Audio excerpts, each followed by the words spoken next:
so excited.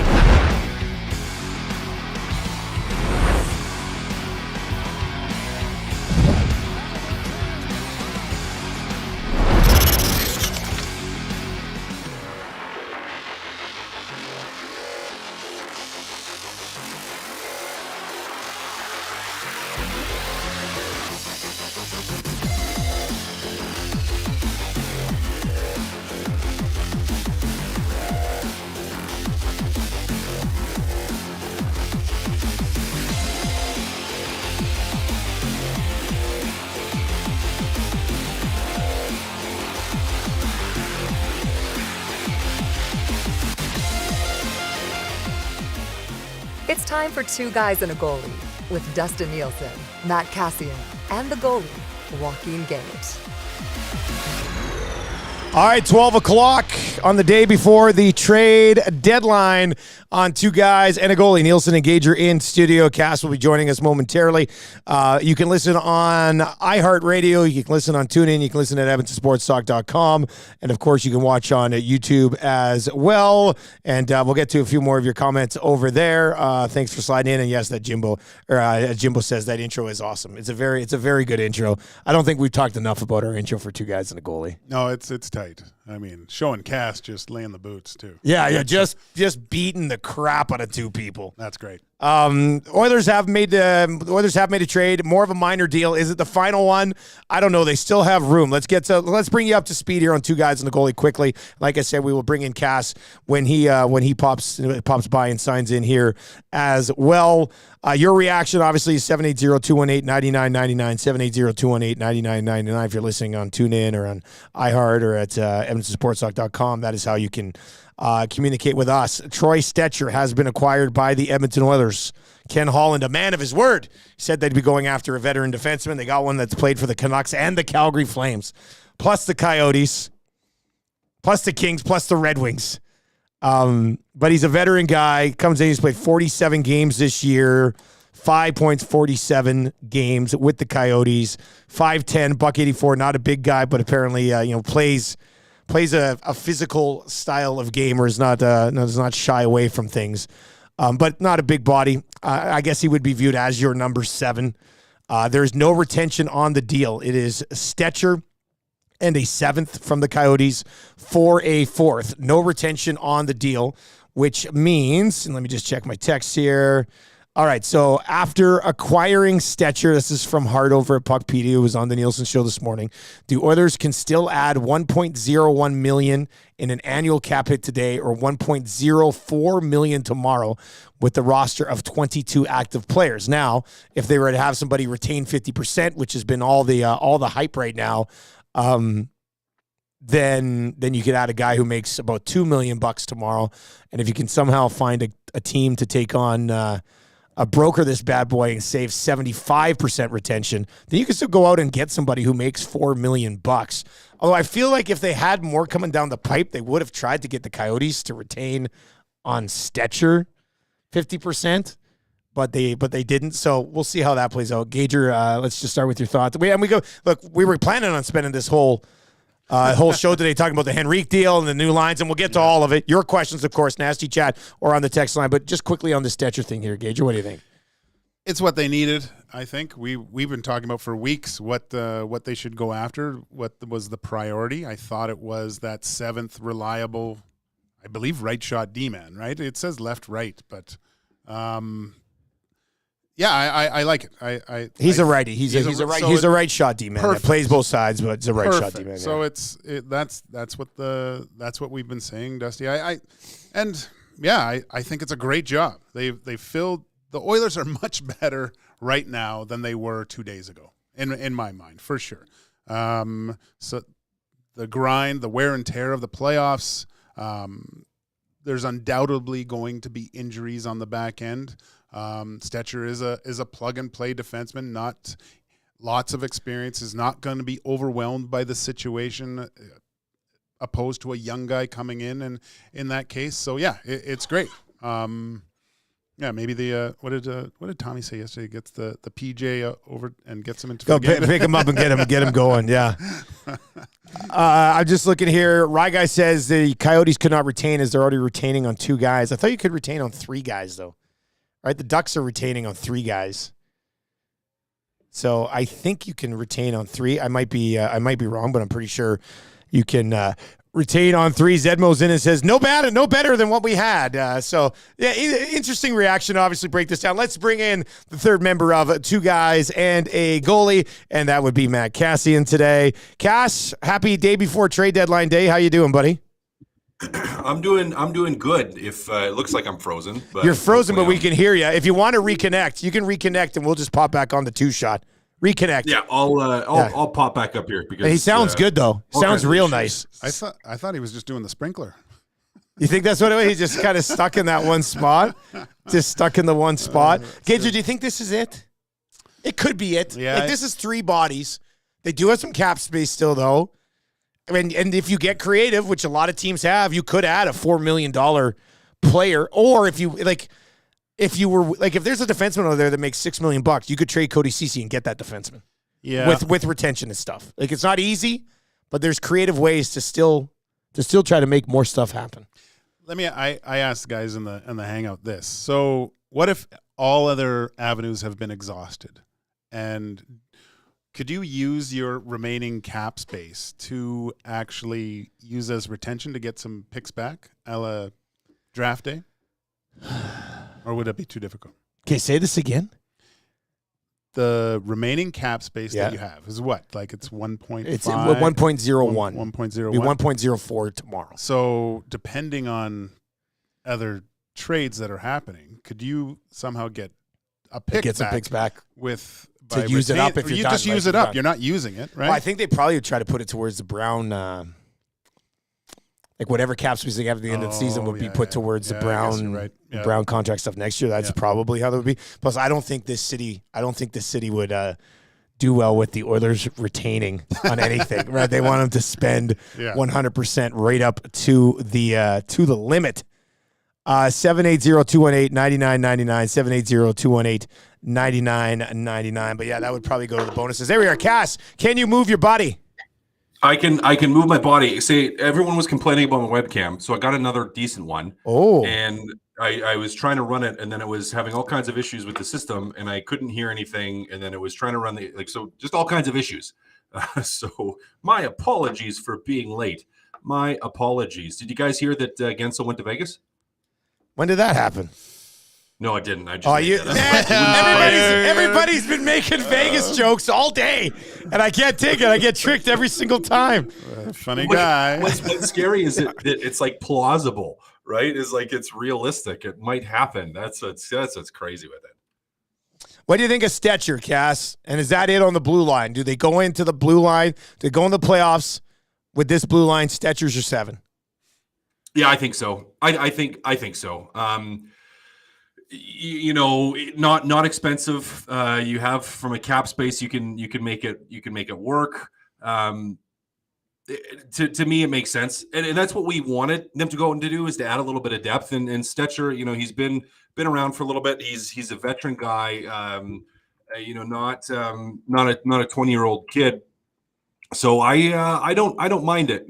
He is that right shot. Now he's not necessarily that big physical guy that maybe I wanted, someone that plays with that edge. Stecher doesn't necessarily do that, or I should say doesn't do that. But even if you look at the season that he was having in Arizona on a team that lost a lot of games, wasn't playing great, he's one of the few guys that still maintained. And I know plus minus is a overall horrible stat, but careful what you say next, Cass. Careful what you say next. As a general indicator, he held his own at least with that. So he's a guy that's from Canada, has played in Canada. So yeah, I mean, I think for the second Bogosian re-signed, I kind of was like, okay, well now who are they going to go out and get, and what are they going to be able to do to make something work? And this was relatively inexpensive as far as picks go, and I don't mind the Troy Stecher ad at all.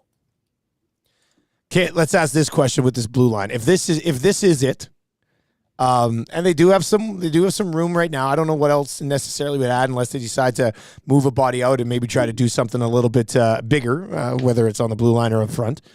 Gager with the blue line as is, and Stecher is your 7. Is that a blue line that you can win the Stanley Cup with? Ooh, I'm going to say yes, but you're going to need guys playing above their pay grade. Like you're going to need CC or Desharnais to play better than they have been or better than we expect. Like somebody's going to have to step up, basically, is what you're saying. And CC has gotten to that level in the playoffs before. 2 years ago, was it not? Like he was a force in the playoffs. Last year, I think he was a little bit banged up and just couldn't get there. The biggest thing with the Oilers now is on the back end is the health portion of it.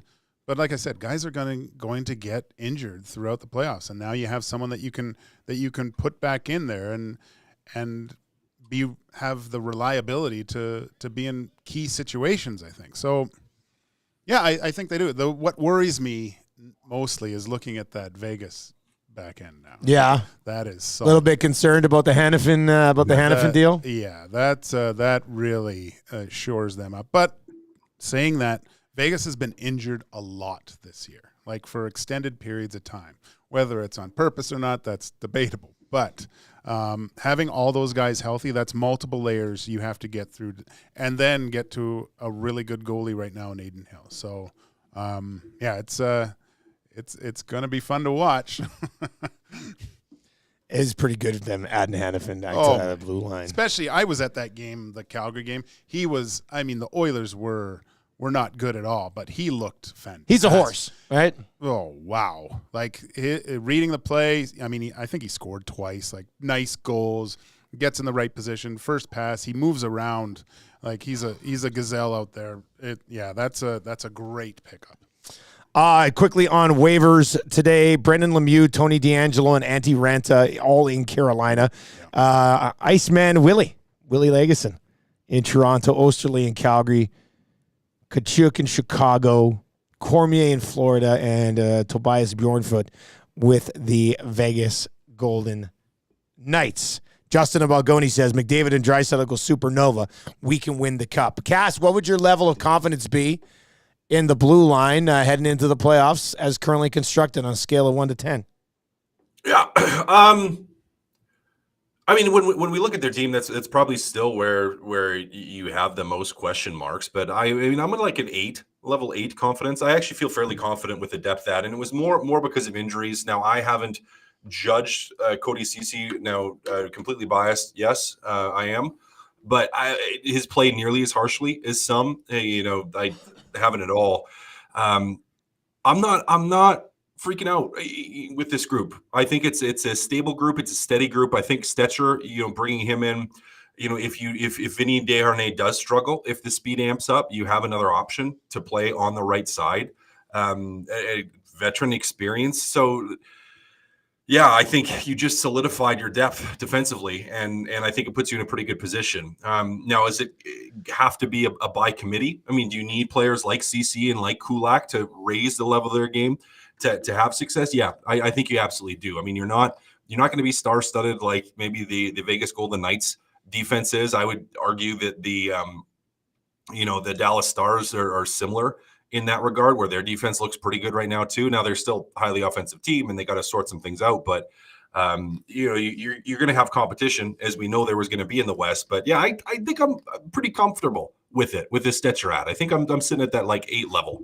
Well, Gage, do you view him as a guy, like, is he just insurance, or does he give you, like, do you play him instead of Cody Ceci or Vincent Desharnais? Not right now. No. That disrupts. You leave it the way it is. Yeah, he's insurance to me. Probably see him in a game, or I don't know how you fit him in there, because look, this is a defensive core that won 16 games in a row and has a completely different look from the team last year that was leaky and allowed great chances. They're winning games 2-1. This is a really good defensive core. Do they have the sexy names? No. Is there deficiencies at times? Yes. But both Ceci and Kulak have punched above their level in the playoffs before. I think you have to have faith that they can do it again, or then Ken Holland has to make a move and move one of those guys. If he doesn't think that they can produce from game 83 on, then move them out. But Kulak has definitely done it before. I have total faith in him to do it. Cece, I'm with Cass. He's done it as well, and this is a good.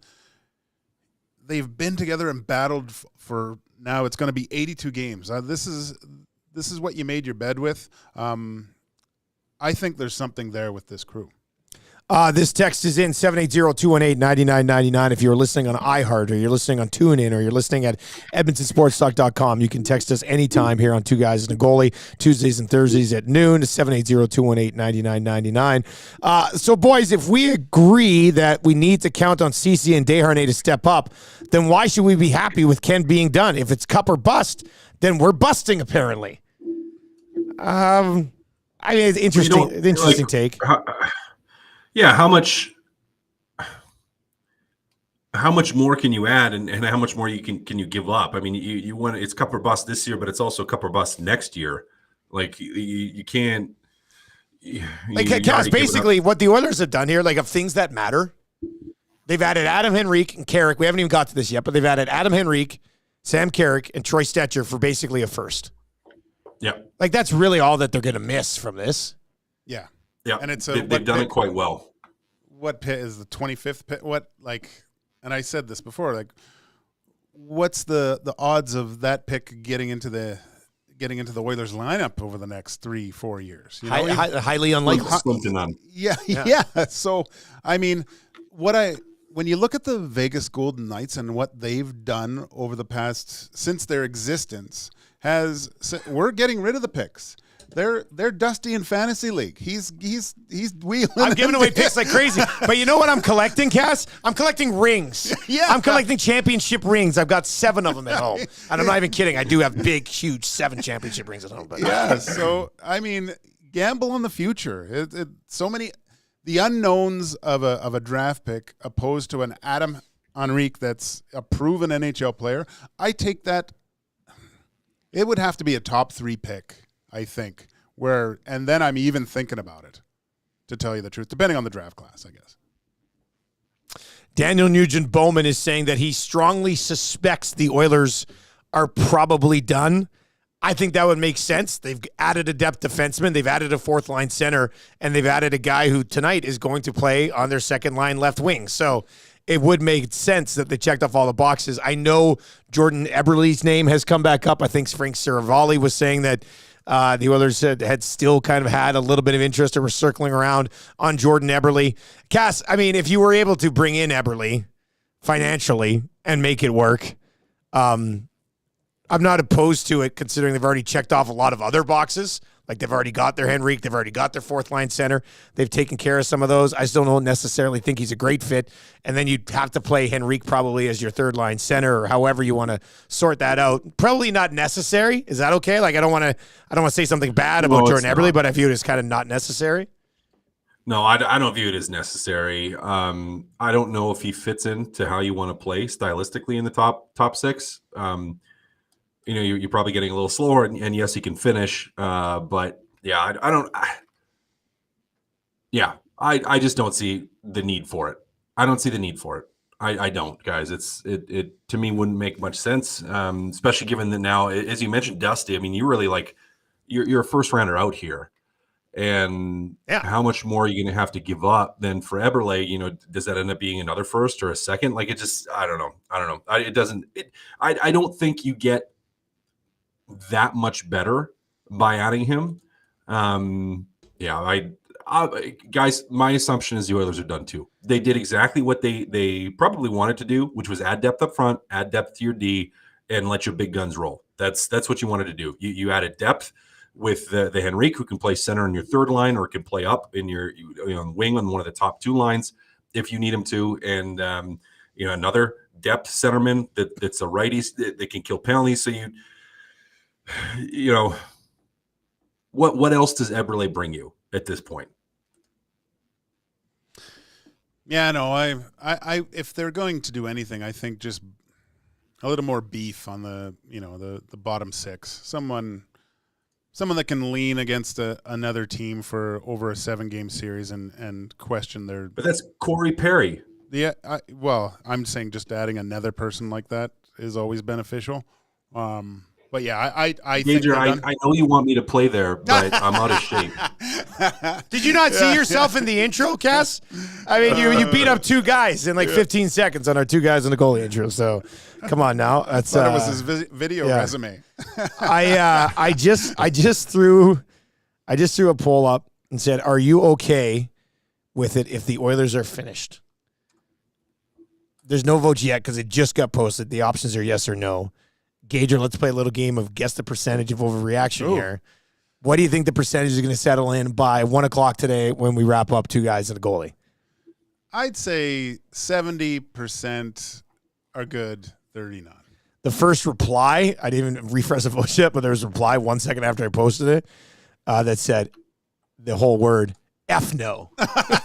So, I mean, that's probably going to be the vibe there. Cass, your thoughts on bringing in Adam Henrique and Sam Carrick and what they were able to accomplish yesterday? They're apparently going to have these guys in the lineup tonight. We'll get to where they're going to slot into the lineup in a second. But what do you think of yesterday's deal?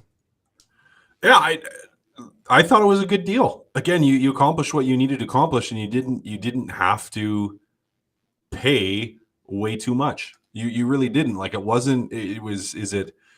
Was it nothing? No, it wasn't nothing. But you listen. You needed to add some depth. You needed to add some guys that could play in your lineup again in that center position. That I've talked frequently about a right-handed centerman, and you get that in Carrick, a guy again that can kill penalties, that can play center. You have it in Henrique, a guy that can play in your top 6, or he can center your third line. So there's just, I think it was a healthy move. It was a healthy move at a not ridiculous price. So I'm happy with it. I like it. It gets their depth better. You just can't, if you're Ken Holland, you're going to be dealing with the death threats with Sam Gagner maybe not coming back. How about I'm going to get to more of the replies from this tweet about the question. Oh, good. By the way, the early results, 150 votes in, 75% of people are no. They're not happy if it's finished. What do you expect? Yeah. So that's my follow-up I know question. You're going to get fired up. So text us in or message in the nasty chat. If you're one of the people in the poll that said, no, you were not satisfied, you were angry because they haven't done enough, they haven't changed enough. Like, tell me what you expect them to do. Tell me what you expect them to do. And I guarantee your answer is probably completely ridiculous and not rational. So if you can provide me logically with what you expect, then maybe we'll have a conversation about it because you're crazy. I've thrown the same poll up on the YouTube chat just to kind of see if the results are any different, like if Twitter's just angrier than those watching on YouTube, which I think it probably is. Like the one reply, let's just get to a few of the replies. First of all, Dave Jameson replied and said, never finished, never satisfied. Oh, yeah. Which is a classic. Dr. McDry says, Carrier or bust. James says, no, CC needs to be gone. I still think they need a top 6 forward. They just got a top 6 forward. This one is in from Sheldon. It says, considering they haven't actually addressed their 2 biggest needs, no. So what's their biggest need? Goaltending? I think they're probably talking. He's probably talking top 4 D-man and top 6 forward. I don't know. Like some people think because Henrique could be your third line center, that he can't also be a second line winger, which is where they're going to start him here. I mean, this guy can play on your second line, can he not? For all you knuckleheads out there that are talking like this, go fire up the Xbox or the PlayStation. Go into league mode and don't turn off trades like there's that button you can say so you can do every type of trade. Try to do the trade that you're thinking of, constructed with the Oilers roster. And it's going to come back no every single time. Like, so I don't know. It's frustrating to me that the Oilers are a much better team with what they've done with in this type of environment. I don't know what they want. Buchnevich wasn't going to come here. Unrealistic expectations. Yeah, Tarasenko wasn't going to come here. Yeah, he had a no-move clause. Guys, Henrique's outproduced Tarasenko anyway. Yes, I know. Well, I know. The guy was number 3 on the trade bait board. Oh my gosh! You know, like they got one of the big guys. Never satisfied. Like again, it's just like, well, what are your expectations? Because you know, and a lot of them are going to be like, oh, if they traded CC for Cale Makar, then I'd be happy. It's like, give your head a shake. Like you knew going in, and I have said this over and over and over again, is you needed a depth defenseman. You got one of those, a right shot. That's what you got. As far as depth defensemen go, he's a depth defenseman. Right? He's a depth defenseman. You added what you needed to there. You added a top 6 forward. And guess what? He can play on your third line too if you want him to. So you now have a cleaner option of playing McDavid and Draisaitl together if you need to, because then you can have either Henrique or Ryan Nugent-Hopkins on the wing. You know, if you go McDavid, Draisaitl, Hyman. And then, you know, your second line all of a sudden becomes solid. Right, where it's just like, okay, well, you could have like a Henrique McLeod Kane or a McLeod Henrique Folk. Like you have so many different options that you can now slot in there. Like it's just the people that aren't like, I mean, they're the people that will never be satisfied with anything. I don't understand how you could look at this and go, no, I'm not. I don't think they did enough. Like, what are you going to trade 3/4 of the team? Like, are you going to trade 8 guys? Like, you just brought in 3. And if you count Corey Perry, that's 4. So you've brought in 4 bodies in the last month and a half, 2 months. So like, just quit taking crazy pills for the day. Quit taking like. Every time I see a tweet come in, I want to read it and just let you guys continue to freak out. Just like a sloppy on Twitter says, we are at the level of contending teams before they made their deadline moves. Oilers always seem to be a step behind and never aggressive enough to get the job done. How is this not aggressive? Oh my God! Like, how is this not aggressive? Like that? Like, what do you mean by aggressive? So even that, like, that's what I did. I just want some clarification from whoever texted that in or tweeted that in. Like, what do you constitute as aggressive? Faking a whole bunch of injuries and trading for guys, like to like, maybe okay, like if that's what you're calling aggressive, yeah, maybe they could have been more aggressive by faking injuries until the season's done for some of the guys. But like, I like, what were you legitimately expecting? 5 players, 6 players, 7 players? Like, how much is enough? How much is enough? Like, Perry, sorry guys, Henrique, frustrates me. Carrick, and Stecher. Like, that's 4 guys. That's impressive. 4 guys. That's, and you've added 4 guys here over the last little stretch. That's oh my gosh. I can't. I don't know. I might have to take a break here. Well, don't leave me alone. I've been doing this. This is my 5th hour of this today. Oh God. Don't leave me alone. This one in says there should have been an Ekholm type of deal at this deadline too. Yeah, but, like, what, I mean, who go look at the last 10 years and tell me how many Ekholm type of deals have been made at the deadline where we're not talking a rental, we're talking a guy with significant term. How often do those D-men get traded at the deadline? You should still be praising Ken Holland for getting Ekholm last year at the deadline. That was a brilliant move. Like, no one saw that. No one would have thought that was available to get Matthias Ekholm for what it was at that point. I mean, it worked perfectly, but that's another thing you got to think about as a GM. Guys moving out, guys coming in, taking that spot. You know, there's certain chemistry within the room. You build these friendships. You have a friend, a teammate gone. It affects you as a group, man. Trades are difficult. This is a very stressful time, and I know guys are compensated a lot, but put yourself in those shoes with your fellow workers. It's a delicate thing within a dressing room, and a GM has to take that into consideration too. And that's what Ken Holland has kept the nucleus of this group together, that camaraderie, plus adding people that are, from all accounts, really good teammates. You know, these are guys that can come in and really, you know, it's always difficult coming to a new team, but you have some familiarity with Henrique and Perry, and talking to some, like, hearing some of these guys, they know certain players on the Oilers, so they're not going into an environment that they're completely unfamiliar with. So bravo again on that side of things, not just the personnel. It's Nielson, Kassian, and Gage are with you as we try to wade our way through the waters of a Stecher deal and the trade from yesterday. This text is in, and I will say that, like, to me, if they do, and we're not even sitting here saying they've done it. They've won the Stanley Cup. Like, that's not that's not what we're saying. We understand Colorado's done some good work. Vegas has done some good work. There might still be more to come in this Western arms race. The Oilers might not be able to be a part of it. They've got enough cap space where they can still dabble in a little bit if they want to get creative and try to continue to work this lineup. I will say that coming into the deadline, the one worry I had about the team in the playoffs and saying, they get eliminated somewhere along the way, and Tommy and Cass are on the post game and whatever, and they're talking about it.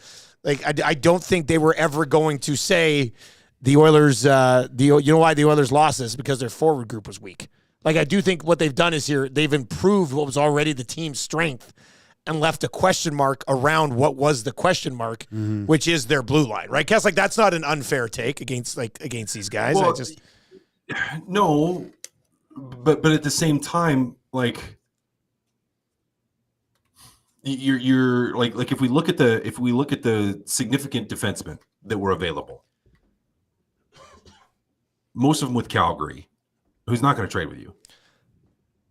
Like, who else were you going to go out and get? Now, if you want to say, okay, maybe you could have looked like an Edmonton if you wanted more like that type, but even then, it's still it doesn't move the needle much for me either. It doesn't move. Yeah. So like what? Again, I go to, like, what were you expecting? Like, if they're like top 4 D-men, as you mentioned already with the Ekholm trade, those it's not available very often or at all, especially for someone with term, and the higher end guys that didn't have term, that were UFAs, that were high price rentals, were from teams that probably aren't going to trade with you, or like, so it's just like,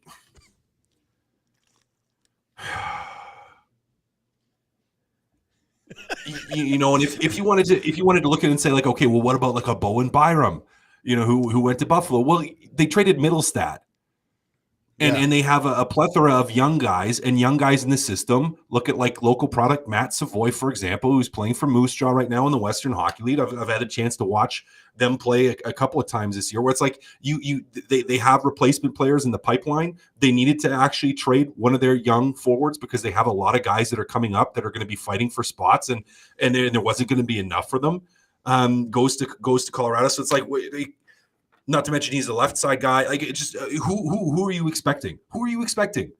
There wasn't anyone available. There wasn't and isn't anyone available. There's just barring some crazy trade that's just like you see one a decade of. It's just There's some great reaction. Great reaction.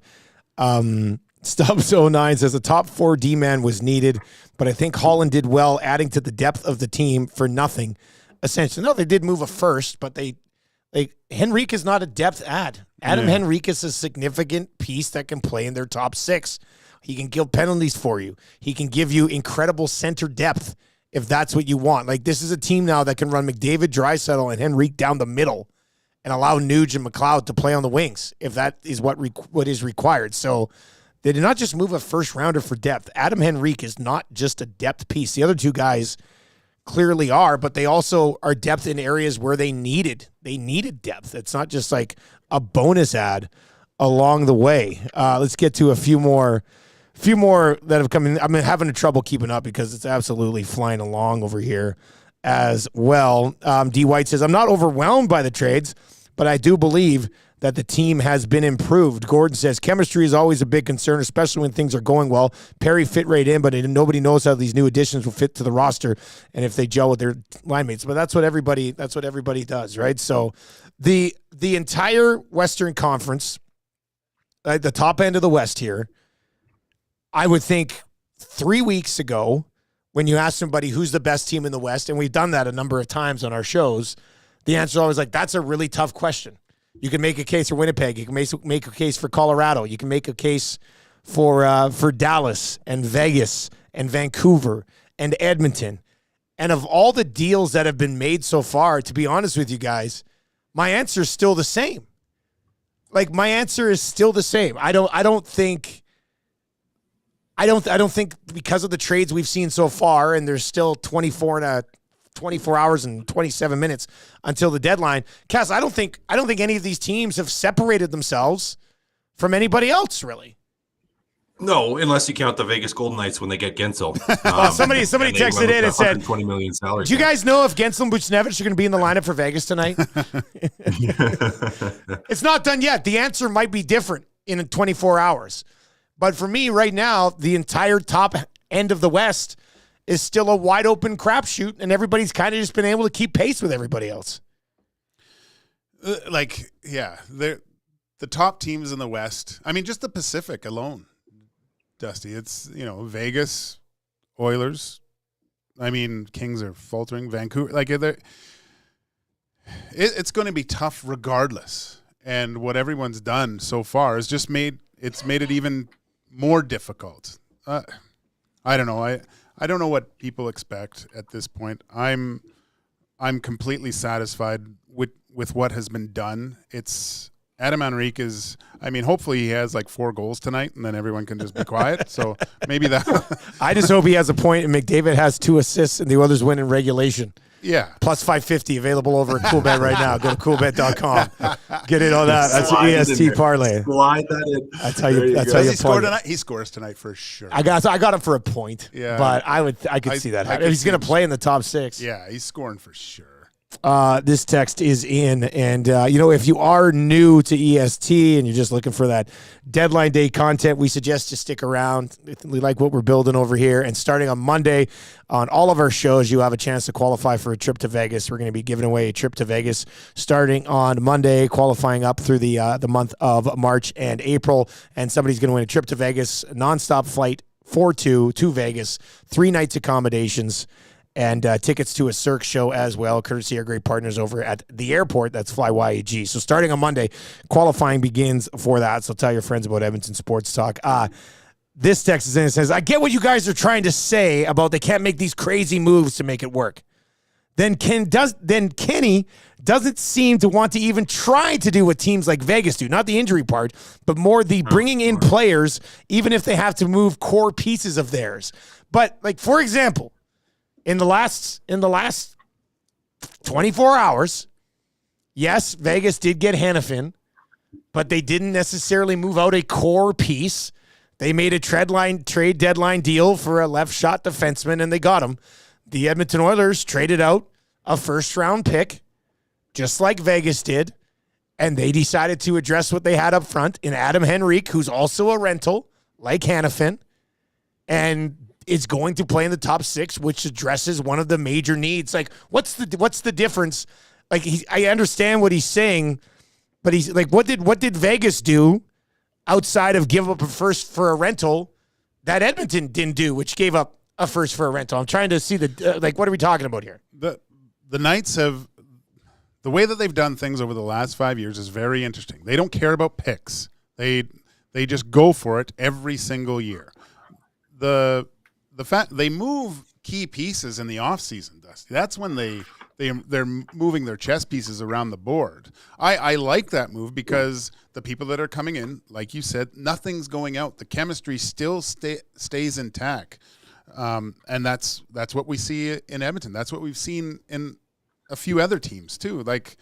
It's very dangerous. The people don't understand the danger of having a huge impactful player that bumps certain players out of the positions down the lineup, that they're playing with different people all of a sudden. Look no further than last year with Patrick Kane, and everyone thought, oh my gosh, look out. There was nothing there. There's a guy that goes into a situation where there's not enough pucks sometimes on the ice for these guys. You need the complementary player that fits your lineup, and that's what the Oilers did. It's crazy. Lots of text messages continuing to roll in. Swifty says, what other teams were trying to trade for Adam Henrique? There would have been other teams in on Adam Henrique. Adam Henrique was one of the top 5 forwards, undebatable, available prior to the trade deadline. This text is in and says, cracks me up when you guys get sad because not every Oilers fan is over the moon about the Henrique trade. They wanted more, and maybe that's what it should have been done, and it's in from the paddle boat. I'm like, if you wanted a forward, like people said, they got to get a top 6 winger. They got one. They got one, and he can also play center, and he can penalty kill, and he can win faceoffs for you, and he can play on the wing. I feel like I'm taking crazy pills here, boys. He was one of the top forwards available, and they got him, and he's playing on a line with Leon Draisaitl tonight. Like, what more? I don't get it. I understand, like, wanting to also add a defenseman. I understand that too, but I mean, they checked off a pretty important box. They ticked every box that they went into it having, Dusty. Well, I still think they should have. I know we disagree on CC and Desharnais. I think they should have focused on upgrading the blue line. Tell me who does? I don't think you need to. Okay, you make a good point in who. Like, just tell me, even if they weren't available, who? Hanifin. They're not. Get real. They're not trading with you. I know. Well, the Tanev thing would have been real nice. Oh, Again, they weren't going to do it. I just think if they don't win the Stanley Cup, it's because they didn't upgrade their blue line and they had the money and assets to get it done. You're right on who. You're right on who. But okay, so you have the money and assets to make a trade, but who do you trade for? Who's going to trade with you? Well, overpay Calgary for Tanev. Just do it. Just do it. They tried. I mean, if Calgary said no. If Craig Conroy, let's say the Oilers give the Calgary Flames the best offer possible. What would that be? First, no, they didn't. We don't know that.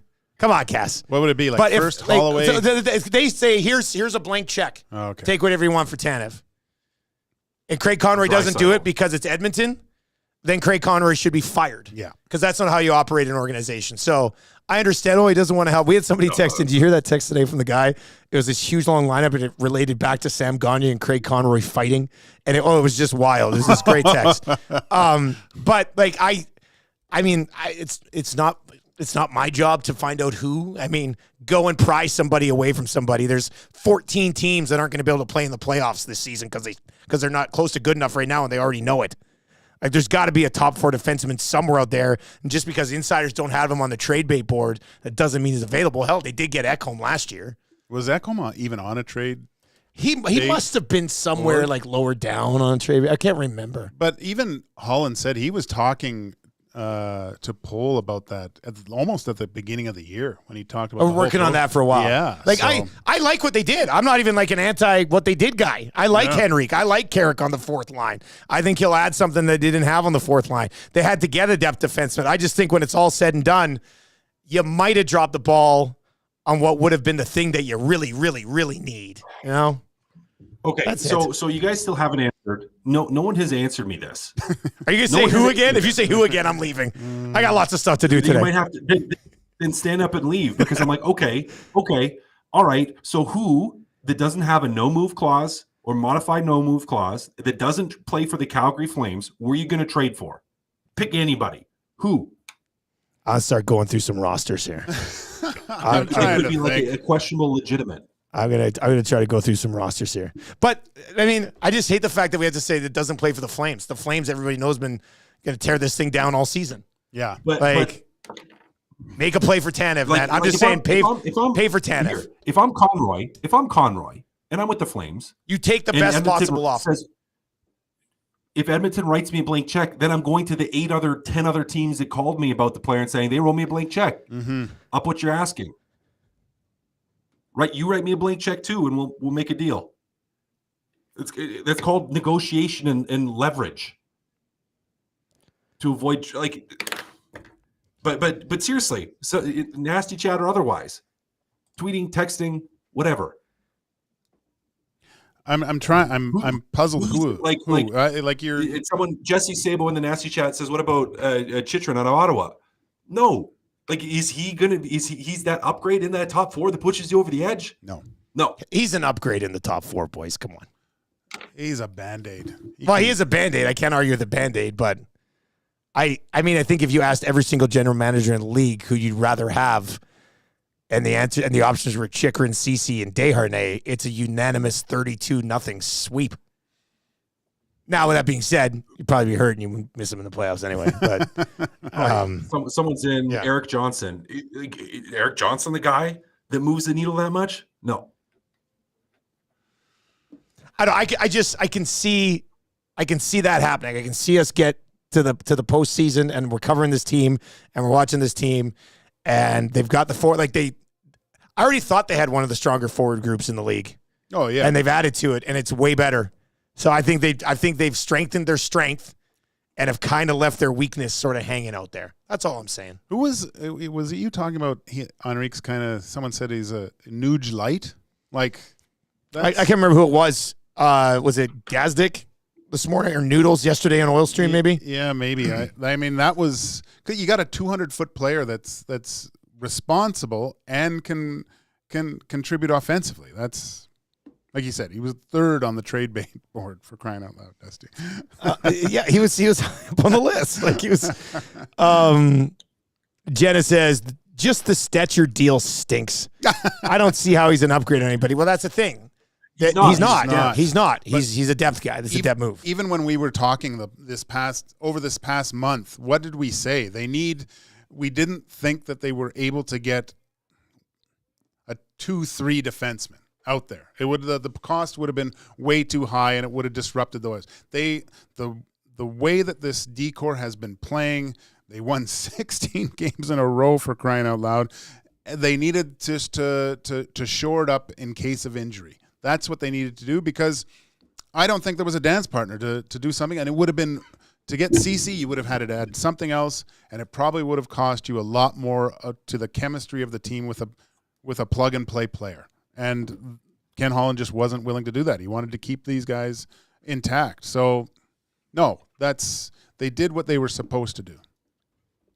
But are you disagreeing with my take that they get eliminated from the playoffs due to defensive issues?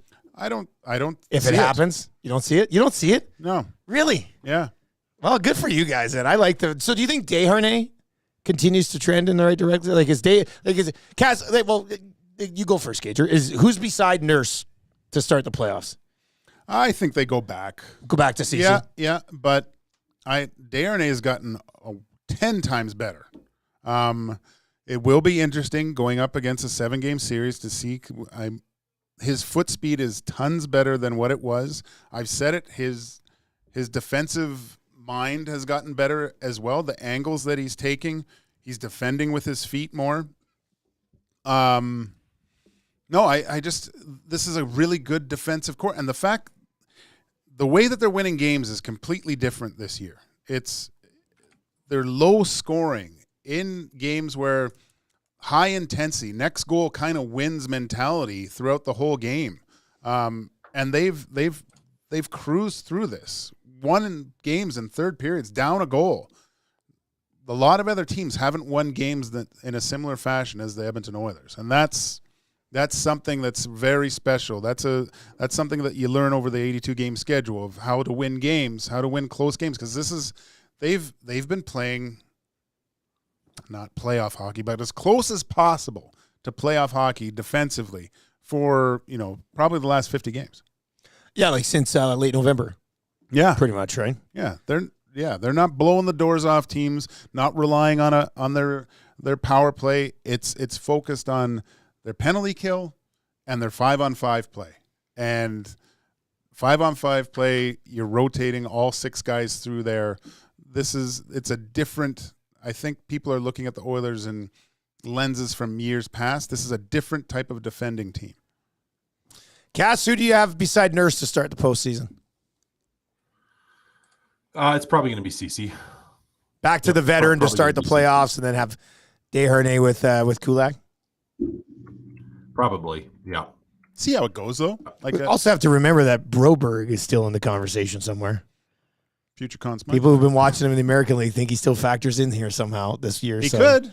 All right, you got Stecher as the veteran D, and if Broberg actually sort of shines, somehow gets an opportunity or whatever, you never know. I mean, probably a long shot in that conversation. The thing is, he's played in the playoffs before, too, which is, at least he's done it before. It's not... It'll be a little bit overwhelming, but it's not completely, right? Cass, they're starting Henrique on the line with Draisaitl and Kane. Do you think he gets some good run here? on the wing, or do you think they view him as a really, really, really good veteran third line center on a playoff team? Yeah, I think you're going to get a bigger look at him because you brought him in to be your top 6 guy. So I think you're going to get a longer look with him in the top 6. And I'm having a hard time thinking about this because I still haven't seen in the nasty chat or in the text or anywhere someone actually give me a reasonable name. Everyone that's come up has a no move clause or modified no move clause. I'm going to find you one. I'm going to find you one. Find one. Find me one because I still haven't seen any. So it's just ludicrous. Colton Parayko. He's got a no move clause, no trade clause. So he hates Edmonton and chances to win a Stanley Cup. Is that what you're saying, Cass?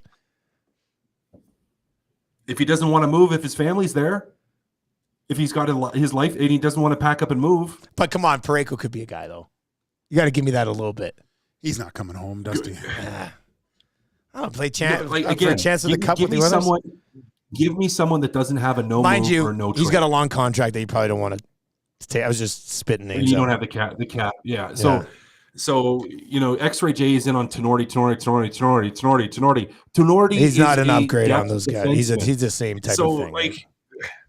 Anyways, let's get back to the Henrique. Yeah. Sorry, I'm still searching defenseman. No, I'm fired up about it. So, he's going to play more on the wing, and that's where they're going to look at him first. Probably try with Leon and McDavid together. You keep the power line. You got a better second line now. But they're also, I would assume, at some point they're gonna mix it up a little bit and see what it looks like with him playing in the middle in that third line.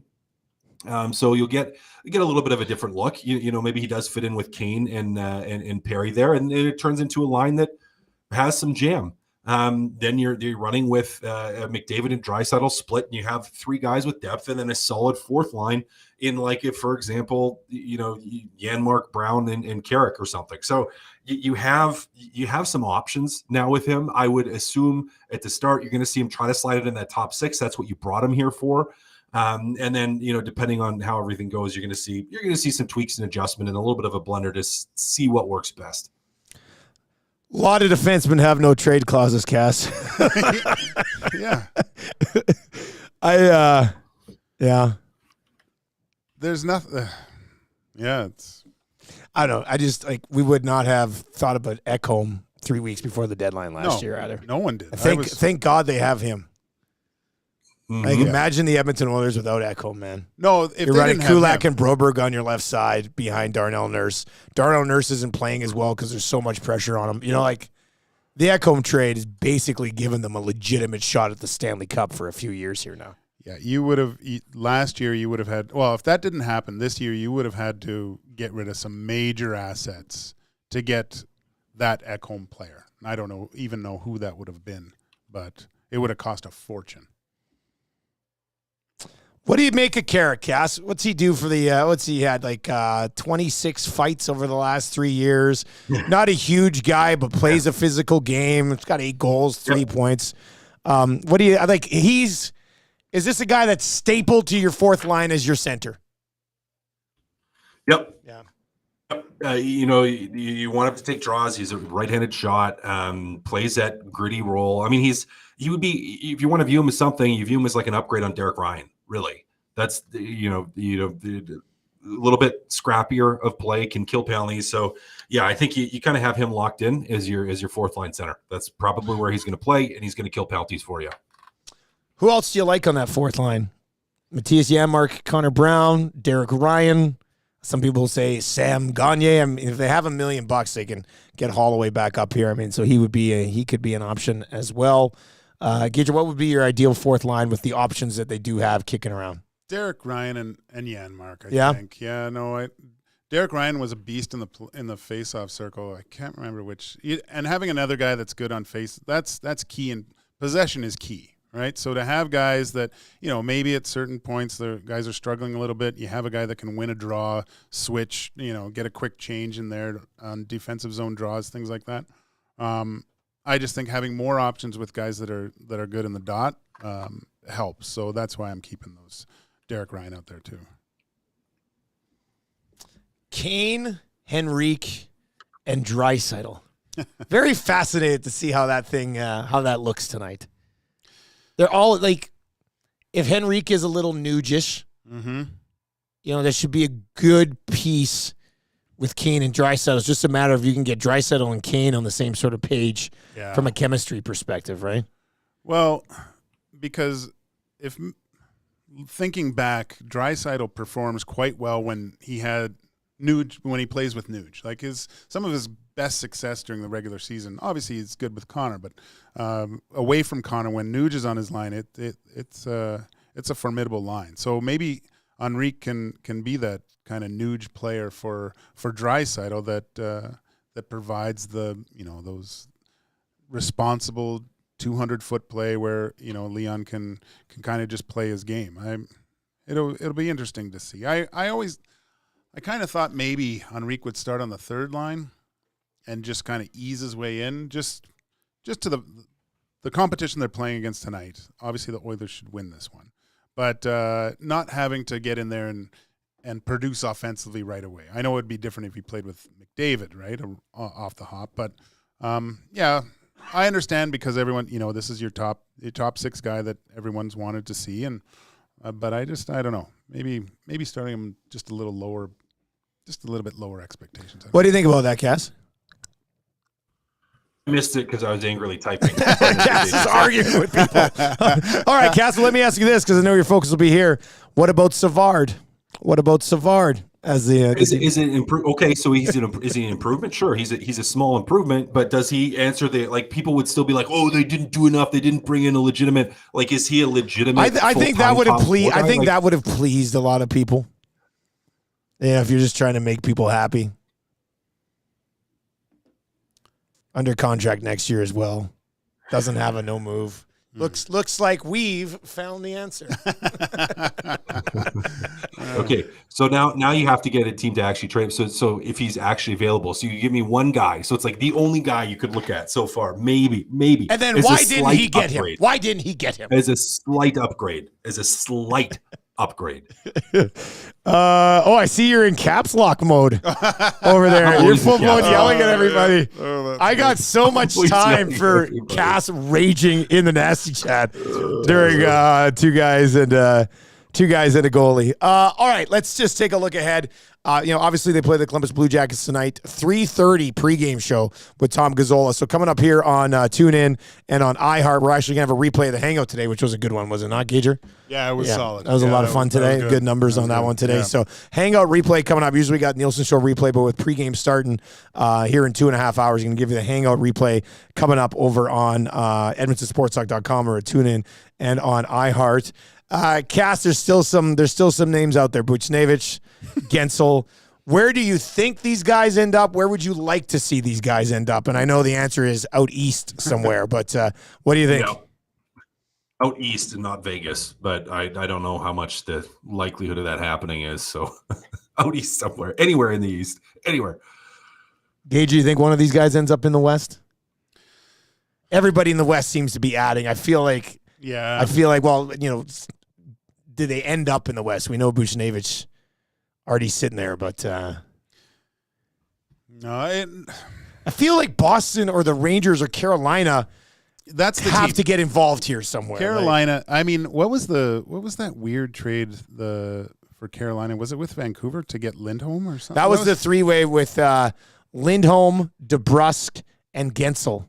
Oh, Carolina wasn't in on that one. That was Vancouver, Pittsburgh, and Boston. Oh, okay. All right, that's weird, but no, I mean, Vegas. I think they're going to do something. They always seem to do it now that they have some space. It's probably just players going back the other way now. They don't want to replace it with active guys, and they don't want to do that, right? Carolina's probably going to get one of the big names that's still out there. Yeah, you'd think. Yeah, they're probably going to make a play on one of them. So I'd assume we see that happen sometime in the next couple of days. If you were Calgary, Gager, would you trade Markstrom? Oh yeah, picks. They're rebuilding. Just get just load it up and do what Arizona's done over the last little bit and stockpiled the cupboards because. Yeah, you can get a lot for nothing against Georgiev, but Colorado making a move on Markstrom would be something. The Kings making a move on Markstrom, Carolina, New Jersey, there'd be some teams that I think could still use Markstrom for sure. For sure. That'd be a big one tomorrow. It was New Jersey, but not anymore. Yeah. All right, that is going to do it for Two Guys and a Goalie. What a fun discussion today. My gosh. What a fun discussion. Guys, I'm going to be raging the rest of the afternoon. Yeah. Like I looked over at the clock and I'm like, oh, we're just about done, but I could go on for another half hour raging at people here. So, are you on pregame today? I don't think so. I believe it. Oh, you're on pregame. Yeah. I think it's me. All right. So pregame coming up with Tommy Gazzola at 3:30 today, right here on Edmonton Sports Talk. Fun discussion. Gage will be joining us tomorrow as well at 11 o'clock for our extended Oil Stream trade deadline coverage. There's going to be lots to discuss. There's no doubt about that. Probably not much on the Oilers moving forward. They've got 3 pieces already in addition to Corey Perry, who they brought in. I know it's not enough, and I know that everybody's still angry, but they've made some headway, I think, here prior to the trade deadline. Cass, enjoy that game this evening. Gager, have a good pre and post game with Tommy Gazzola. And for everybody here on Edmonton Sports Talk, if you're listening on TuneIn and iHeart, we've got a great discussion today from the Hangout that's going to be coming up. A replay of that right away. And over on YouTube, make sure you are ready. Give us a sub if you've been watching here over the last couple of days and be watching tomorrow. Sub to the YouTube channel. Give us a like there as well. And Tommy will be back with pregame starting at 3:30. Hey, enjoy deadline today. Tomorrow, boys. That'll be a lot of fun. It's going to be a good time.